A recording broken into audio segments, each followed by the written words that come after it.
Hi, everyone. I'm here and it's 8 o'clock. Actually, it's like 1 minute after 8, but I'm trying to schedule it the way I did. I had one on StreamYard already scheduled. That's why. So let me see. Now, let me just revitalize this. Thank you for staying with me and for still being here and everything else.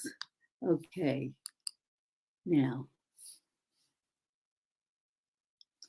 okay.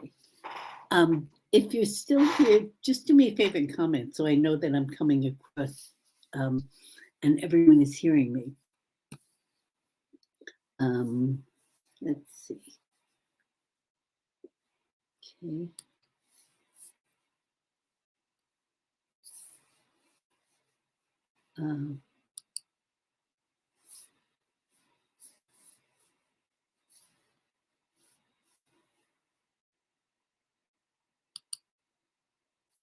Okay. I think I got it all. Okay. So tonight I'm going to talk about The 12th Child. This is a book. And you know what? Because I'm on StreamYard, it actually shows the cover the way it's supposed to be. So this is the cover. And this book is interesting because it went through about 5 different cover changes. I should bring in one of the really old ones to show you what it looked like then. But it was a mother and young daughter dancing in the field. And it went through a number of different cover changes because I don't know, my cover style changed, my cover artist changed, so there were a lot of things. Hi, Robbie. It's good to see you. Jacqueline, hooray, you're still with me. I just wanted to, because I have this schedule for 8 o'clock, I kind of had to jump in and say, okay, I'm here. With broadcasting from StreamYard, you have to do it when you said you were going to do it. So anyway, I'm going to talk about The 12th Child. It was an interesting story. You wonder, hi, Connie, it's good to see you here. Every story I've written has started with some kind of an idea, something that for some reason triggered a thought or triggered encouraged me to go down that path. And with this one, even the name is like very different because when you read the book, you'll see how it came to be The 12th Child. That part is fiction. That's something I just came up with. But we were visiting a friend of ours. Today's my daughter-in-law's 21st birthday. We are listening to you together. Oh, how wonderful. Hi, daughter. Happy birthday. 21 is a wonderful place to be. So Dick and I were visiting a friend of ours, and he started telling us this long story about his elderly aunt who was swindled. And he started explaining it, and I'm like, who is this again? Who is this again? So he said, this is my aunt that was related to my cousin who was related to this uncle, and it was one of those kind of stories where it just was very complex. And hi, Virgie, I'm glad to see you're still here. Hi, Toby, it's wonderful to see you. Yeah, congratulations. Your books have been just awesome, and your biography was just wonderful. Toby, just remind me the name of your biography so I can mention it here and everyone can take a look at it. It was really just so inspiring and wonderful. If anyone read, what is it, the glass house, ooh, I'm going to forget that girl's name, but it reminded me so much of it. And the glass, what is it? Hi, Pamela. I'm glad you're back. Let's see now. I don't know which Facebook page I'm on.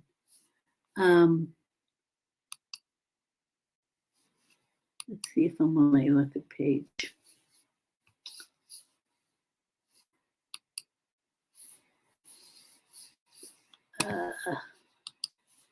Jeez.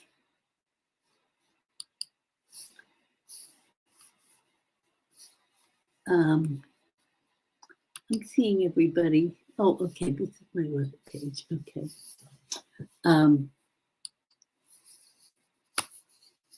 Go back.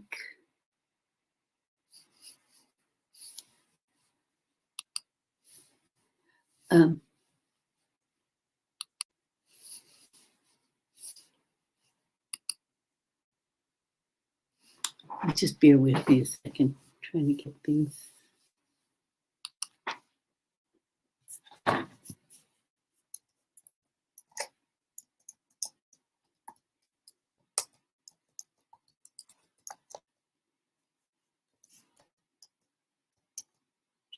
Okay. I have to be the world's worst typist. You know that?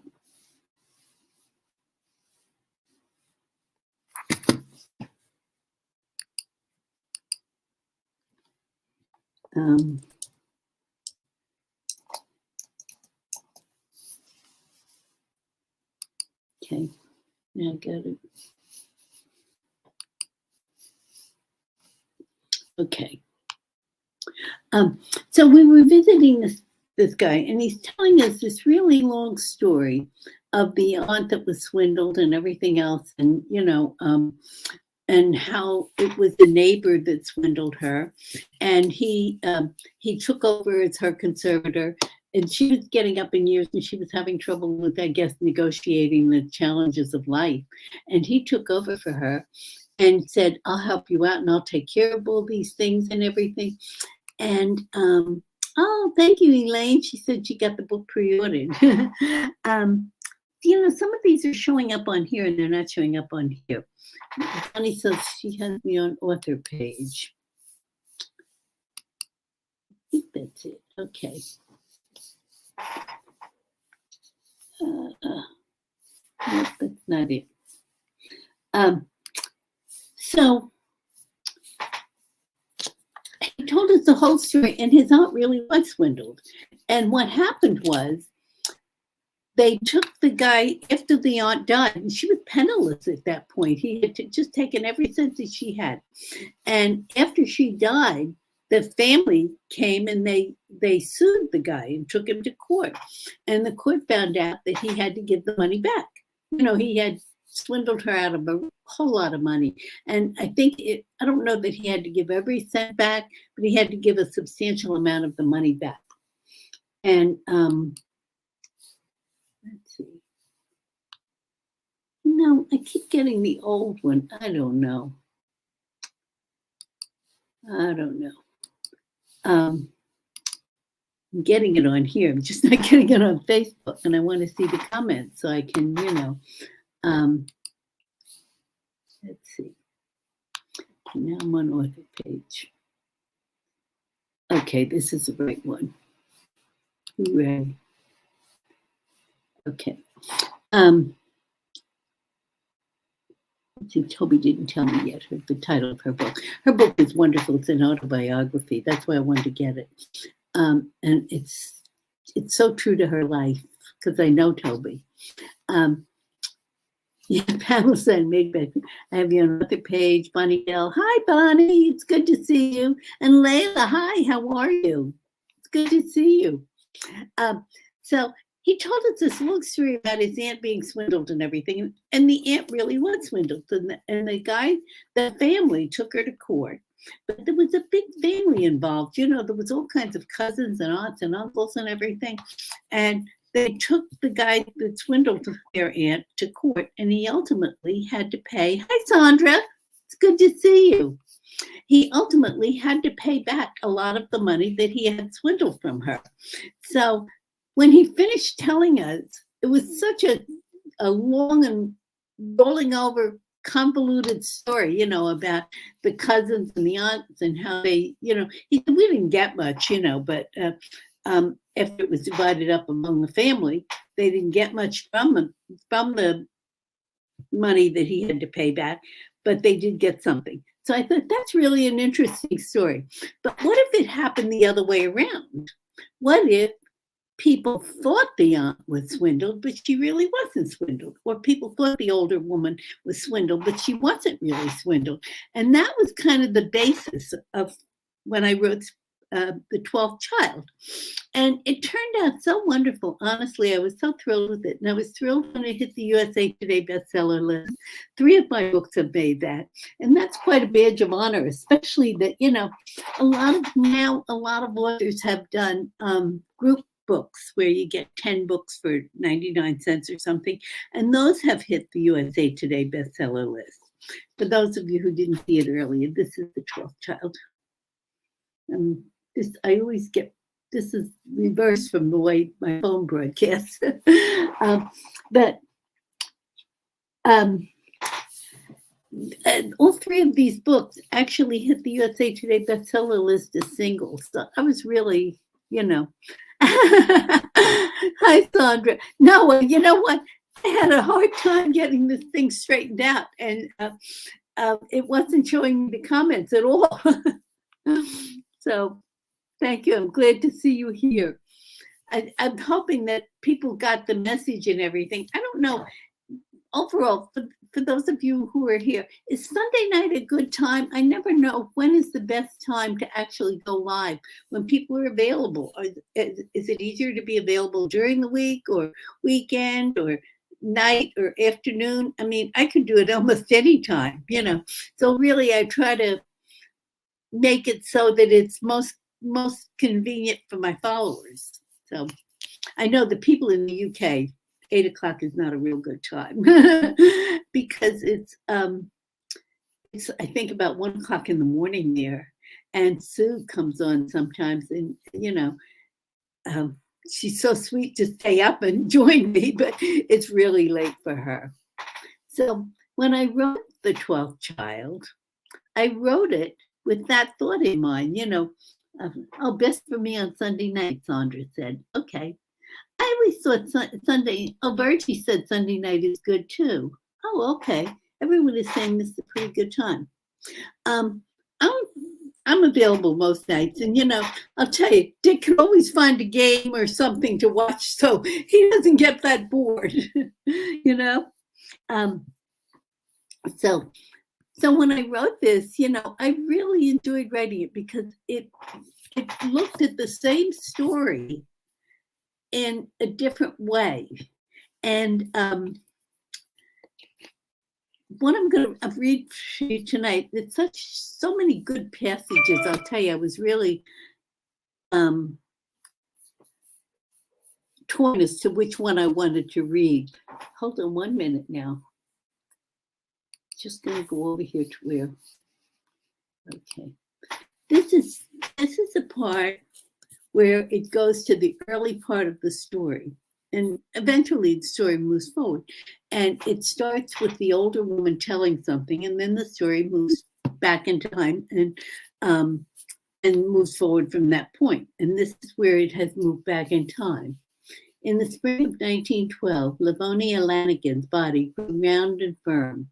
Her breath became heavy and her stomach swelled to a great size. She took to leaving the waistband buttons of her dress unhooked, but even so could barely fit into the clothes she had worn just 1 year ago. The cotton bodices pressed tight against her tender breast, and she worried that it might stifle the milk flow needed for the baby, so she loosened them whenever she was alone. Last summer, her ankles and feet had not swollen. Now they throbbed and were thick and heavy as ham hocks. All of these discomforts were of no concern to Livonia, as she was thankful for the size of her stomach, surely an indication that this baby was growing robust and healthy. When walking became painful, she sat on the front porch, rocking back and forth so slowly that at times she appeared motionless. For hours on end, she would remain that way, waiting to feel movement from the baby that would come in September. Every night she crouched down with her knees pressed against the hardwood floor and her hands folded across the rise of her stomach. Please, God, she would pray, help me to deliver a healthy son for William. Her first baby boy, had died before he was christened or even named. The birth came 2 months early, on the second Wednesday in August, a day when William rode off to the Lexington market long before the cock crowed. Livonia blamed no one but herself, for it was she who felt such a burning hunger for the cool breezes of the Rappahannock River, It had been a brutal summer, almost no rain, the earth so dry that gritty dust rose from nothing more than the flutter of a bird's wing, and a dark red sand settled into Livonia's pores and stripped her hair of its luster. On that fateful day, her only intent was to cool herself, to sit beneath a shady oak tree and perhaps dangle her feet into the edge of the water. She saddled Whisper, a mare named for her gentleness, and rode out beyond the meadow. The animal moved along at an easy canter, slowing when she came to a dry stream bed or overgrown thicket, seemingly aware of the precious cargo she carried. No one could have known that a flock of wild turkeys would tear across the pathway and startle the poor mare so that without warning she'd rear up and throw the rider. Late that afternoon, the animal returned home with an empty saddle. She stood there alongside the barn and waited. William did not return from Lexington until almost nightfall. The much-needed rain had started that afternoon, and on 3 different occasions he was forced to climb from the wagon and walk the skittish horse through a flooded gully in the road. He was wet and weary when he arrived home, and it angered him that Livonia had not lit a lamp in the window. He did not see the still saddled mare until he pulled close by the barn. As he guided both animals into the barn, he wondered if Livonia would be foolish enough to go riding in this weather, and a sense of dread settled over him as he hurried into the house, calling out for his wife. When William heard nothing but the sound of his own voice echoing back from the mountains, he took a lantern in his hand, folded an extra blanket beneath the mare's saddle, and started across the meadow in search of his wife. The rain had washed away any trail she might have left, so William had to rely solely upon his understanding of Livonia's nature to figure out which way she had gone. He rode for 3 hours, calling her name out as he went. Livonia, Livonia. He finally came upon her, lying in the mud of the narrow pathway and nearly unconscious. A bloody baby was locked in her arms. The baby's eyes were closed, and its tiny fingers curled into fists. When William lifted the dead baby and saw it was a boy, he let out a wail so mournful that folks say it echoed up and down the Manhattan Ridge for days afterwards. That's one section now. I just would like to see if I can find this, the section where you find out where the title came from.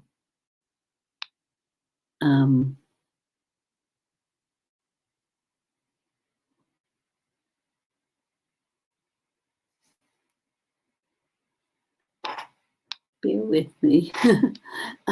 There's a section in there where it's, oh, here it is.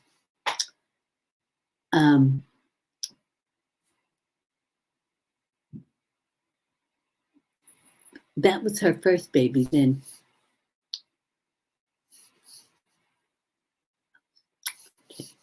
the second baby, this next birth comes along, and it's twins. And so she has a midwife for it because she's threatening to lose the baby. And so William goes and he fetches the midwife. It's kind of long. I don't know if you want me to read it to you.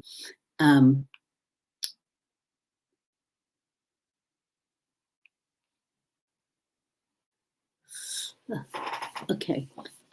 But the midwife comes and, okay, Ruby is the midwife.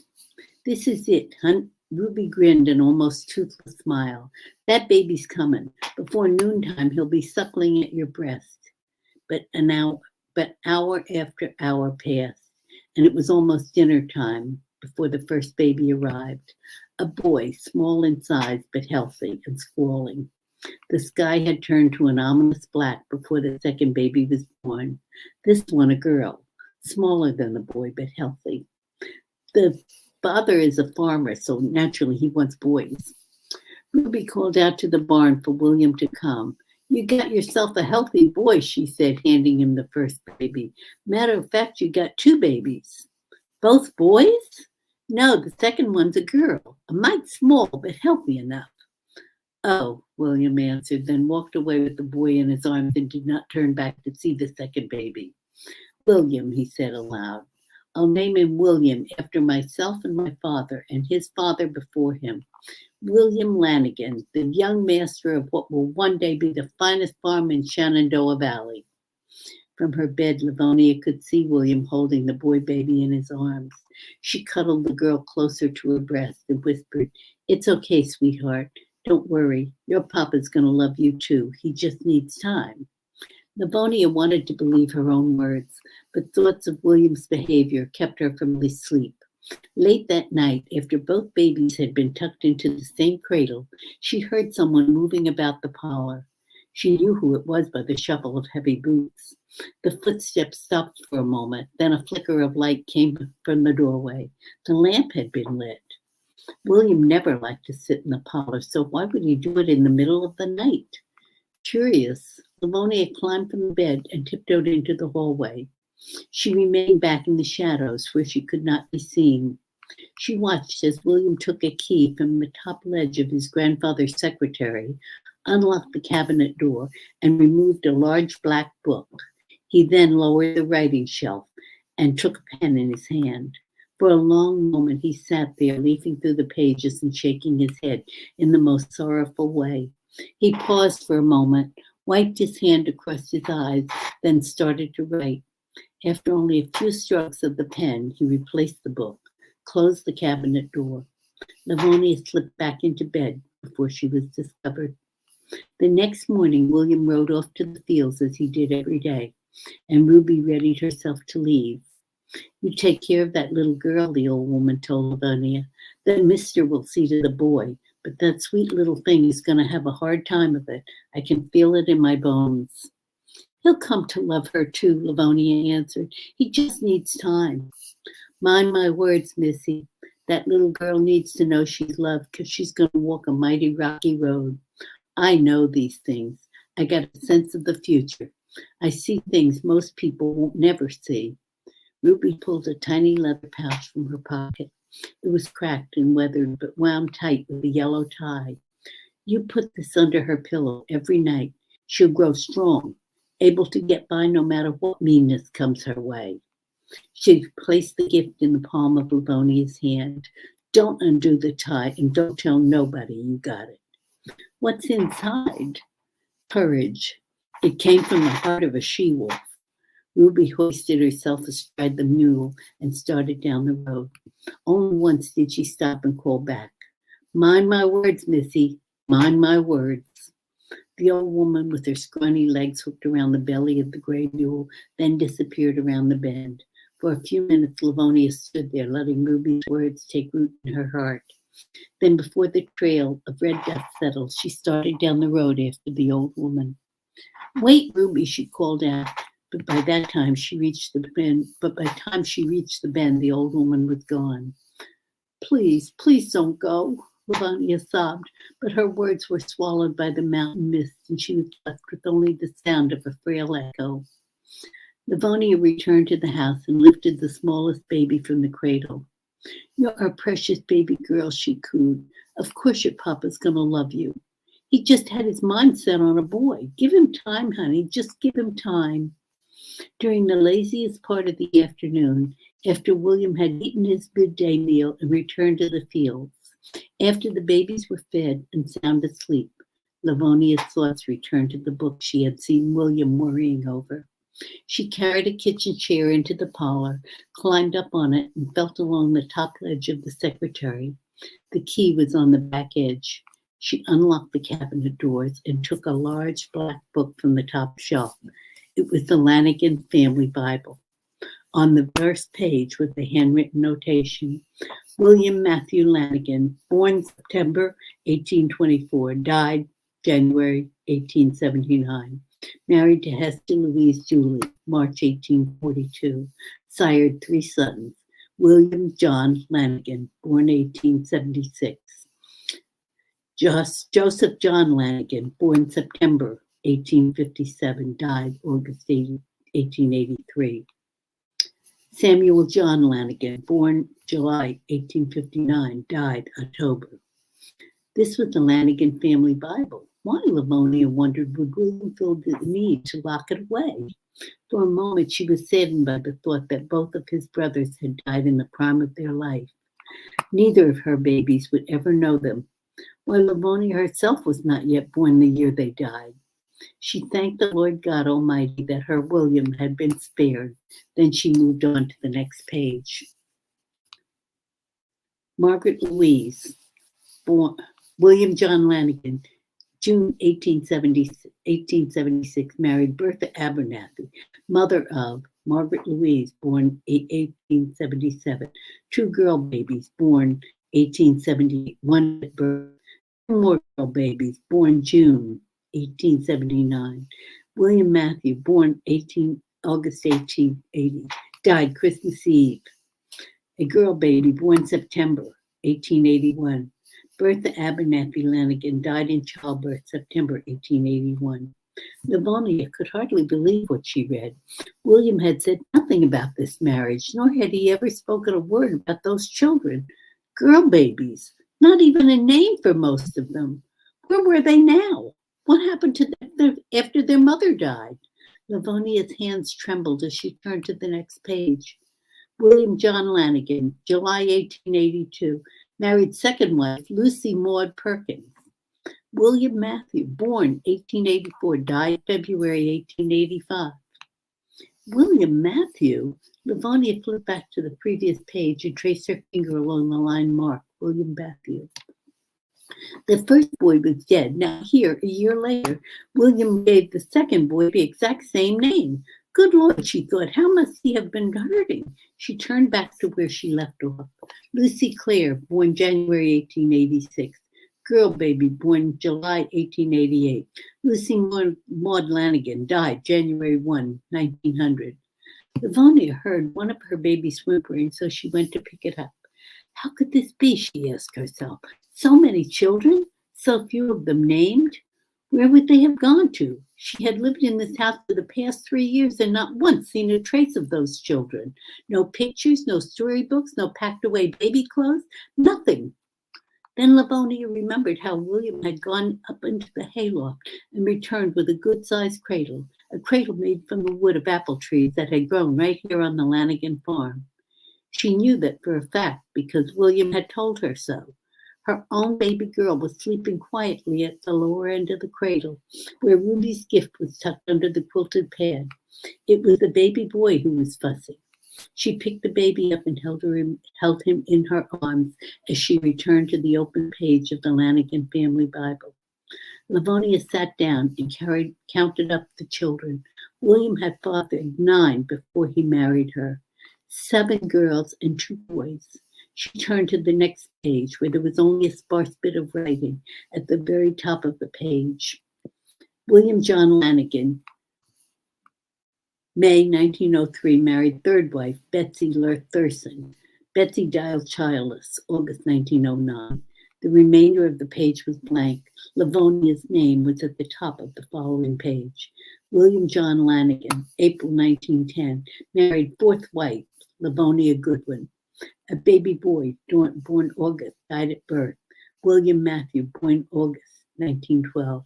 A girl baby born August 1912. Livonia tearfully turned her eyes away from the book. It angered her to have her boy child named after those other sons, babies that were no more.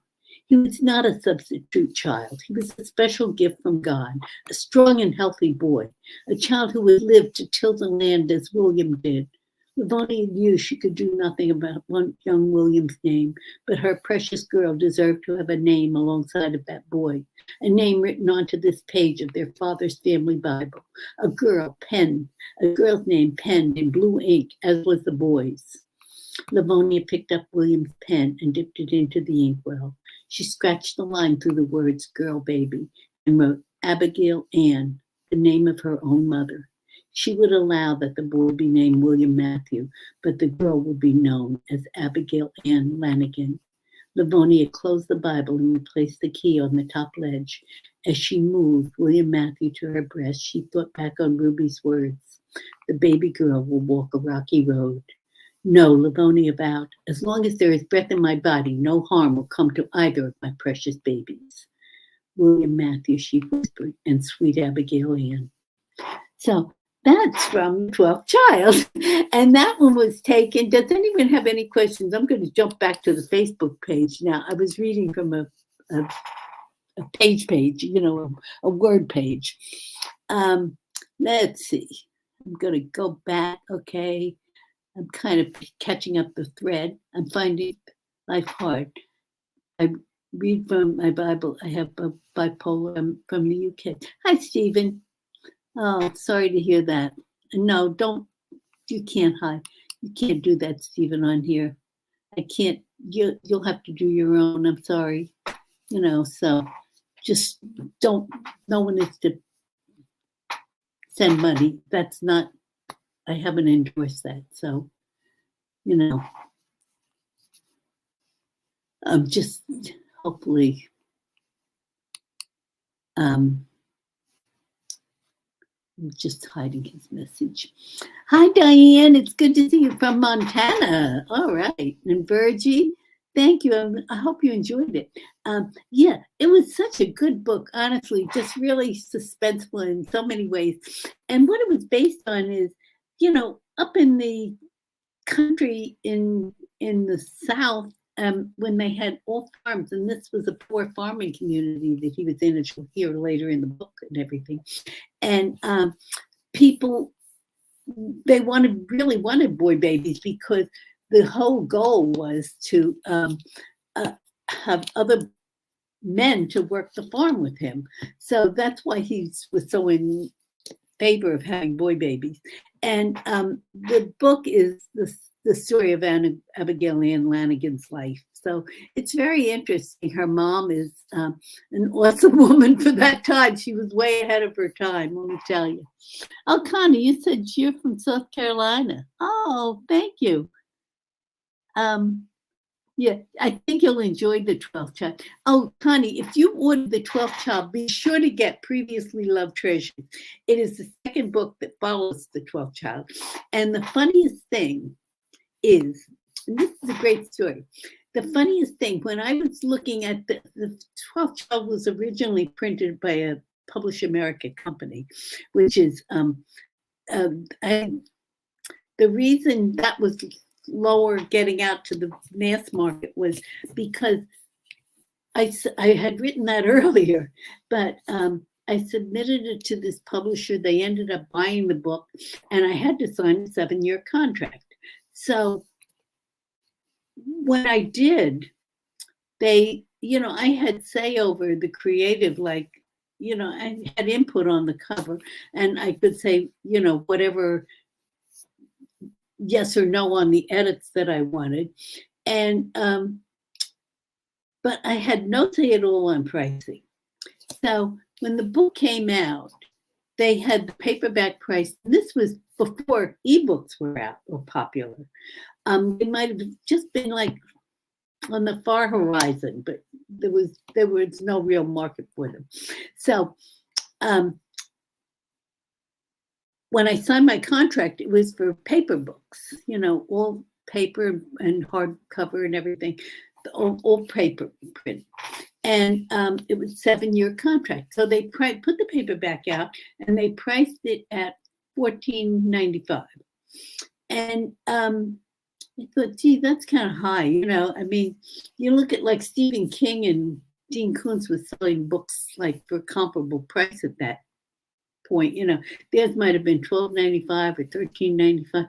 So I said it's kind of high, but I had no say over the pricing. So anyway, I started going around and I did some bookstores, speaking engagements, and I started speaking at women's clubs and things like that, just to kind of get known. So lo and behold, the book became pretty popular, and it started selling fairly well on Amazon and in bookstores. They'd reordered the book and everything. So once the book gained popularity and started selling more of them, the publisher raised the price to $19.95, and I pitched a fit. I'll tell you. I said, no one could sell a paperback book at 1995. I said, not even John Grisham or whatever. That I said, it's just utterly almost impossible. And they, of course, refused to do anything about it. So I said, I'm not even going to promote this anymore. And I went on, by then I had written Cracks Inside Book and Spare Change. So I went on, and ebooks were becoming a little popular. So I started, I put some of them in the ebook category. And oh gosh, I was trying to do my own formatting in these early days, and what a disaster. But somehow, some way it made it. And I started publishing them as ebooks and print books, both. And they grew popular. And then about 3 years into the contract, the publisher that had 12th Child contacted me. I originally named the book The 12th Child.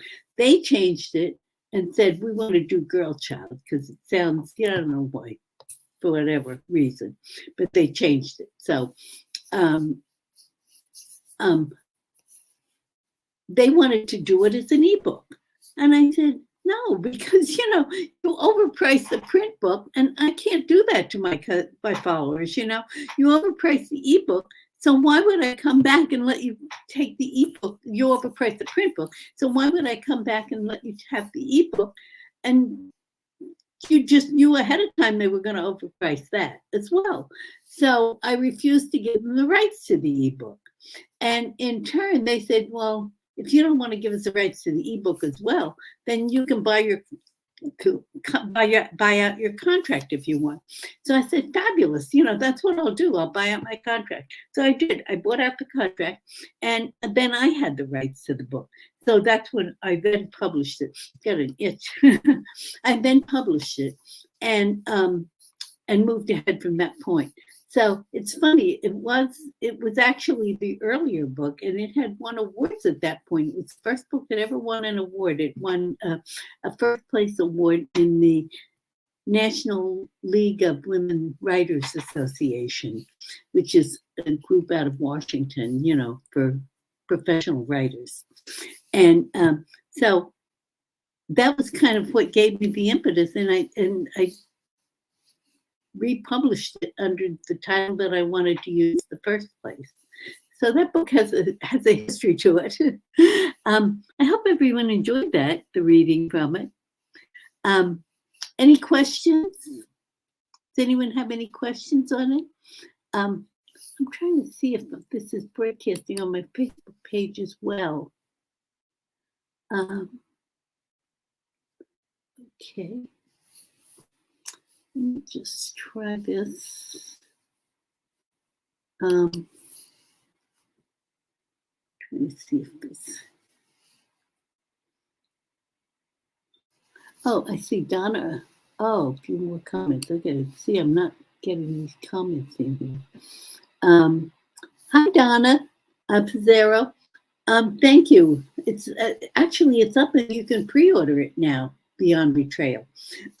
It's an interesting story. Here again, it was taken from a friend of mine went through this thing, and I don't know. A lot of women have gone through messy divorces and dealing with a husband who cheats or is unfaithful in one way or the other, and it's a terrible thing to have to go through. And some people weather the storm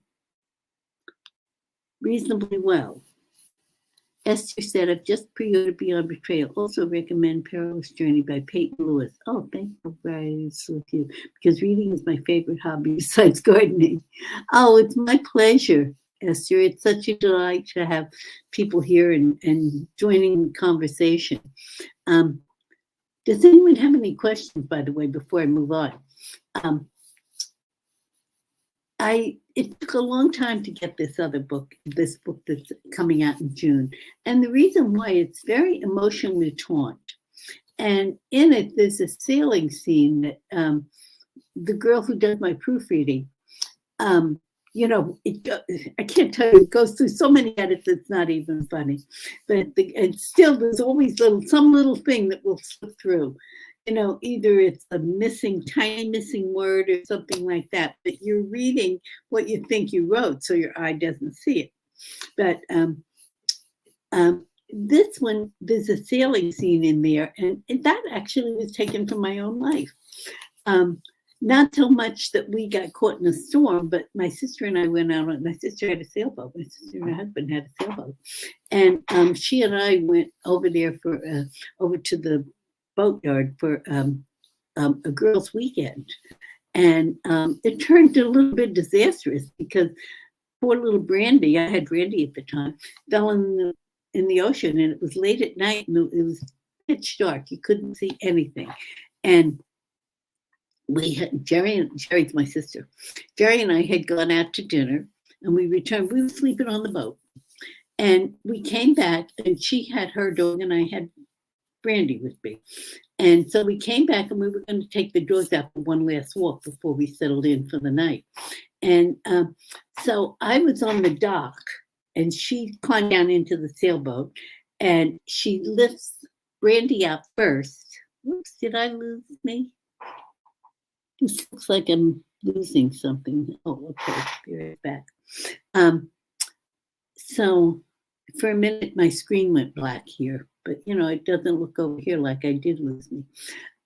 So she lifts Brandy out and hands her to me, and this dock is only 3 feet wide or something, and it's a sailboat, so it's in the deep water arena.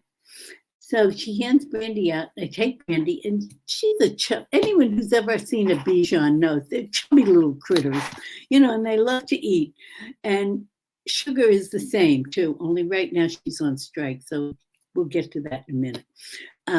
But she hands me Brandy, and so Brandy was in a harness. I always keep them in a harness because it's like more secure.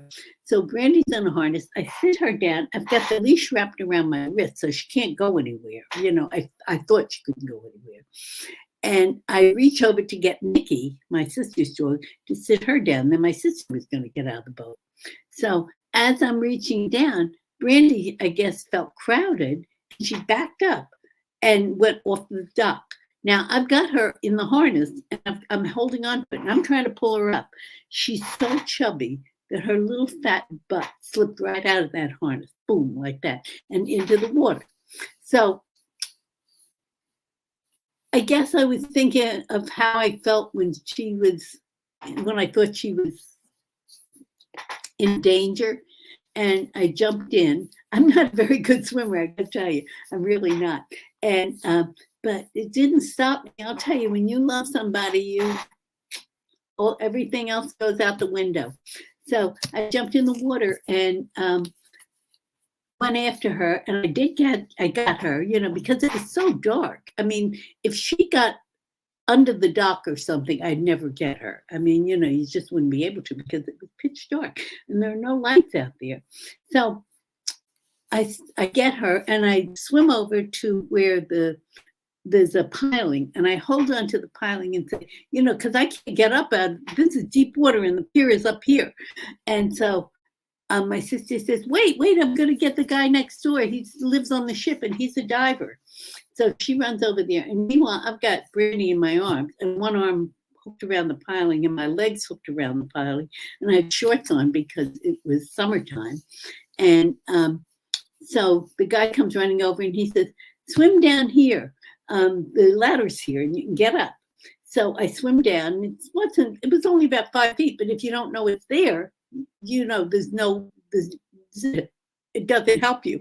So once he pointed out where it was, and I swam down there, and so I handed Brandy up first, and then I climbed up the ladder and got out. So when I get out, I look at Brandy, and she's covered in blood. So I'm like, oh my God, my poor baby, what happened to Brandy, And I'm looking all over her to see where she's hurt or where she's cut or what. Meanwhile, she's acting very frisky and shaking the water off and everything. And my sister looks at me with these big eyes, and she's, Betty, that's not her blood, that's yours. And my legs were so cut up because, I'd had my legs wrapped around the piling. So they were really, really cut up. And my arms, I did have a sweater on, so my arms weren't as bad as my legs. My legs were really big, really cut up. And the piling had all these barnacles on it. And that's what it was, these little barnacles that are stuck to the piling. And so that's what caused me to get so cut up. But that experience with the sailboat and everything, and the weekend that we spent out there sailing, I worked it into this story because I felt that it gave me a sense of danger, that where they were going to go and how she could find herself. Sometimes you're so consumed about what's right for you, or what you should do and everything. But the truth is, if you can stop thinking about yourself for a little bit and think about someone else, you'd be surprised. It really gets rid of your problems. It's like your problems disappear when you start thinking about someone else and their problems. So you're trading one worry for the other, but the second worry is less troublesome than the first worry about yourself. It was really was a scary day. But so anyway, that's how, when you read this book, the sailing scene is so realistic. And the girl that's the proofreader said to me, I had to read this 3 times because I kept getting involved in the story and forgot to look for mistakes. So, she goes line by line to check every word and everything. So I thought that was a really cool comment. And I thought that was a good indication of, hopefully the readers will all feel the same about it, So I have an excerpt. I have a short excerpt I'm going to read from the new book. And that's Beyond Betrayal. And I would love to show you a cover, but I don't have one yet. I haven't gotten even the first print proofs of the book. So I'm really anxious. I can't wait. So this is the main character, Susan, and she's the protagonist. And at this point, she's talking directly to the reader. So this is like pretty present day, not exactly, but pretty present day. I try not to put an exact time frame in the book, unless it's historical, because then that dates it, And Nicholas Sparks kind of writes like that, it could be any time, any town, and that's kind of like what I do. So this is Susan, the main character, and she's talking directly to the reader.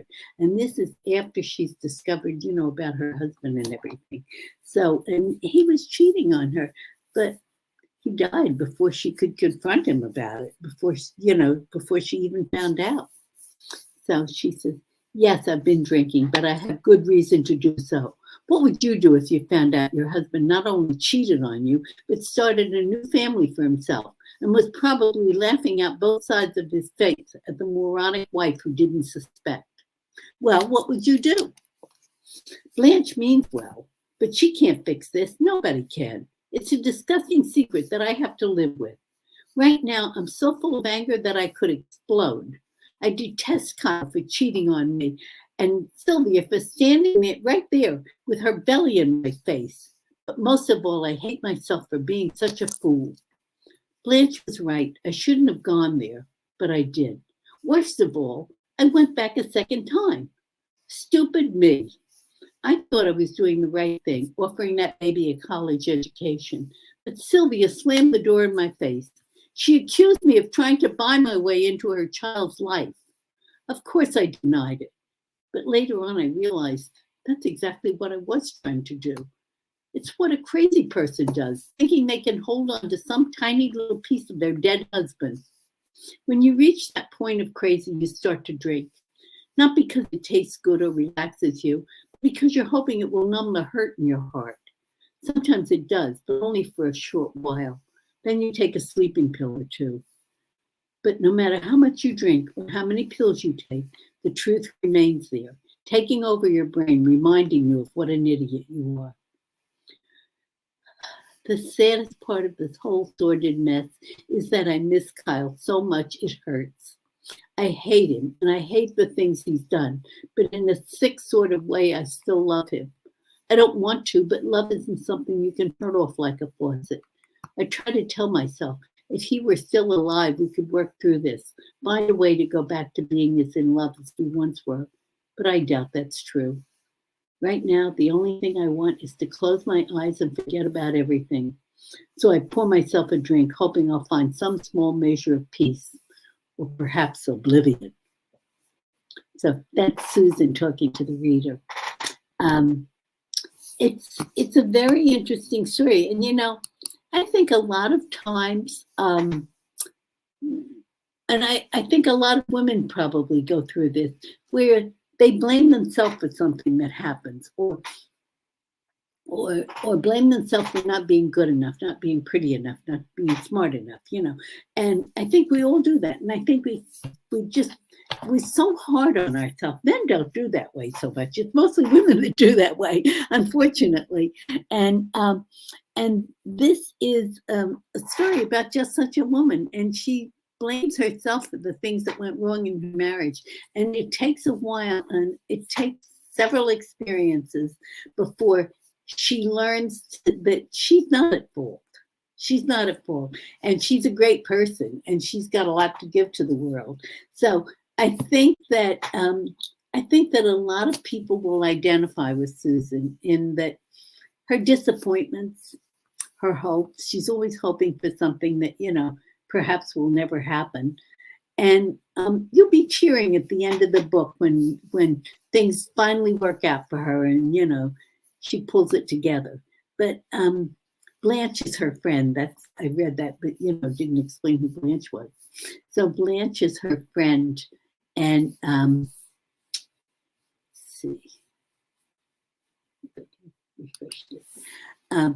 she's the one who has a sailboat, and Blanche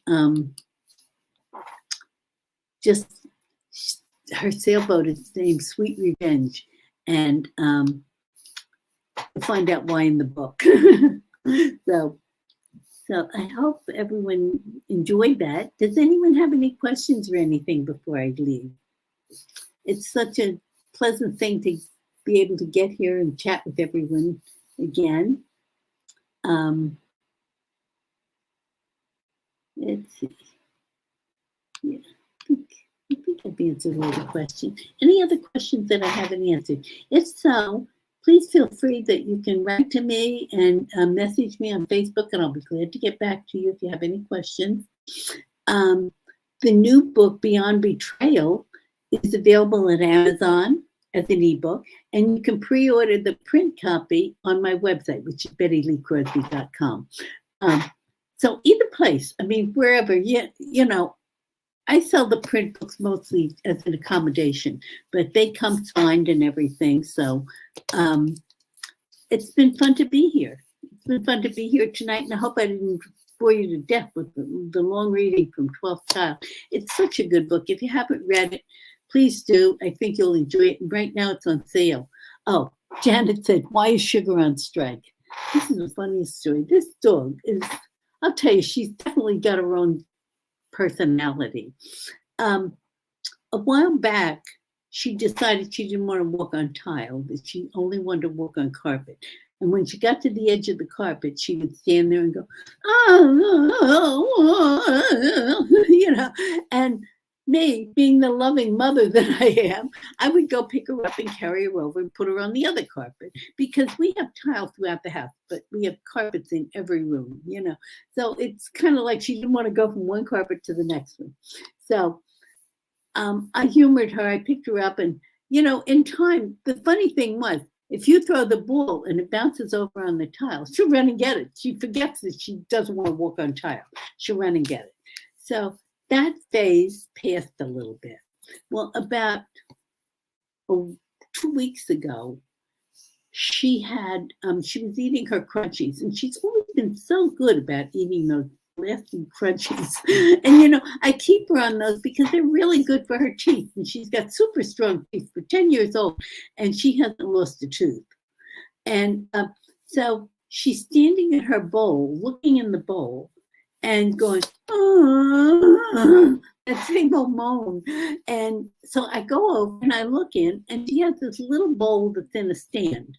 And she didn't like that stand to begin with, but it's so much easier than picking a plate up off the floor. And also it's cleaner. It's not, doesn't make as much mess on the floor. So I look in the bowl, and around the inside of the bowl, there's like a tiny little, it's about this big around, tiny little recessed rim, but it's just like a little recessed edge at the inside of the bowl. So there's a few crunchies in the rim. So I'm thinking she just doesn't want it. This dog is moaning about the crunchies that are in the rim. Now, this is like a regular bowl. The only thing is it's a recessed rim around the edge. It's not even, you'd have to feel it almost with your hand to realize it's there. So,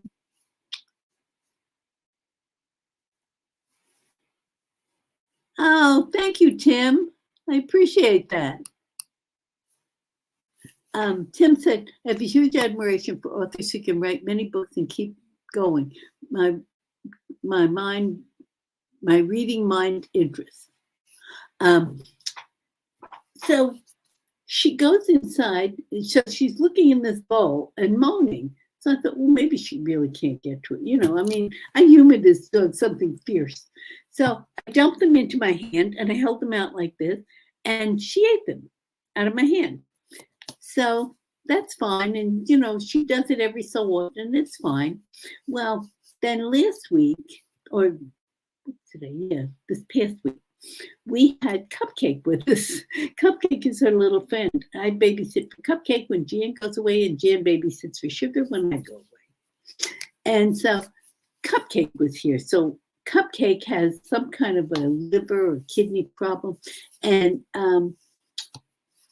she's on a special food. Crunchies, but special food. She can only have those crunchies. She can't have treats or anything else. I said to Jim, what do you give her for a treat? Because Sugar gets a lot of treats during the day. And she said, just give her a couple of the crunchies, and she thinks they're a treat also. So that's what we're doing. And I'm watching, as I feed both dogs at the exact same time, I watch to make sure that Cupcake does not get Sugar's food. It wouldn't be harmful if Sugar took Cupcake, but Cupcake can't have sugars. So Sugar's got to go ahead and eat these crunchies so I can pick the dish up. Otherwise, Cupcake will get into them because, she's a Bichon and she'll eat them if you give her a chance. So I put it down. Sugar now does not want to eat the crunchies. So she stands at her bowl going, oh. So I put them in my hand and she eats them. So to keep from Cupcake getting into the crunchies, I put them in my hand, and all week I've been feeding Sugar. So when Cupcake left on Friday, I said to Dick, you know what, this is tough love time. I'm going to put her dish down, and when she's hungry, she'll eat. Oh my gosh, you would think World War III started. She has been standing at that dish, moaning and groaning, and so for 2 days, she'll wait until the very last minute. And even though I put like a little bit of chicken in with her crunchies or something like that, she'll still stand there and moan because she doesn't want to have to take them out of the dish. She wants me to feed her, but I'm trying to be tough about it. Wait. So I don't know. We'll see. The jury is out as to who's going to win on this one. Jan said, dogs are so darn funny. They know exactly what they want and they don't want. They train us. When I asked the doctor why she wouldn't walk, I took it to the vet. Loose screw, I guess.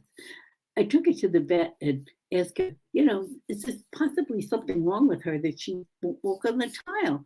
And the vet said, I think she's training you.